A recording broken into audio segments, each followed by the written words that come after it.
This week, the Washington Post reported that Hillary Clinton's presidential campaign and the Democratic National Committee paid for political research on Donald Trump. The research was carried out by a group called Fusion GPS, and it came with what some people say was a fake dossier on Trump campaign collusion with the Russians. It comes as a congressional committee investigates alleged bribery and collusion in the sale of 20% of the nation's uranium reserves to Russia.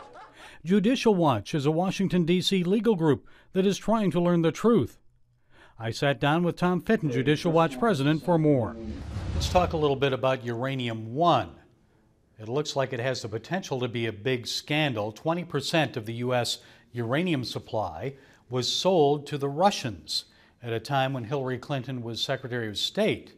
And we know in turn that the Clinton Foundation and her husband Bill received money from the Russians around the same time. What do we know about that? Hillary says there's nothing to it, it's all baloney, there's no evidence of anything. Well, we need a credible investigation. In my view, Uranium One is the Russia scandal. You had tens of millions of dollars going into the Clinton Foundation from entities that benefited from the Uranium One decision-making by the Obama administration. Now we know that the Obama administration's FBI and Justice Department were investigating bribery schemes associated with the effort to get the Uranium One deal approved by the Obama administration.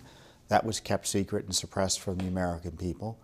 And on top of that, you had, and the Judicial Watch uncovered this, $500,000 in cash directly go to Bill Clinton for a speech he made in Russia from a Uranium One connected entity. Now, when you give money to Bill Clinton, remember, Hillary is still married to him, they share the wealth there. So she was sharing the wealth in terms of Russia cash while she was Secretary of State. So if that ain't evidence, I don't know what would be. Tom, it was June 27, 2016. Former President Bill Clinton on a tarmac in Phoenix had a 30 to 40-minute meeting with then Attorney General Loretta Lynch. That occurred about 6 days before Hillary Clinton, his wife, gave testimony to the FBI in the email scandal. So what do we know now? I know you've gotten some documents from the FBI, some notes. What can you tell us now? Well, we don't know much because, unfortunately, this Justice Department under President Trump and Jeff Sessions' leadership specifically blacked out the talking points the Obama Justice Department came up with after the meeting. We do know it caused Mr. Comey some concern, and even Loretta Lynch acknowledged that it cast a cloud over her investigation. But we also found out as a result of our litigation to try to get access to the records about what went on, that the FBI had some records. Now, the FBI had already told Judicial Watch it had no records about this meeting, and they had to go back and do a new search because the last one didn't find anything, and they just told us recently they found 30 pages of records. So we probably caught the FBI red-handed here, hiding records from us about the meeting. It'd be interesting to see what they finally give us, if anything.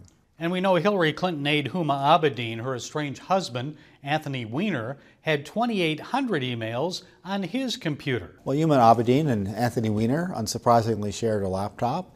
Abedin had an email account on Hillary Clinton's illicit email server that's so much in the news. And now the FBI sent to the State Department, and we just found out that there are 2,800 records the FBI found and sent to the State Department that are government records that were Huma Abedin's on Anthony Weiner's laptop. And so we should be getting those records by the end of the year.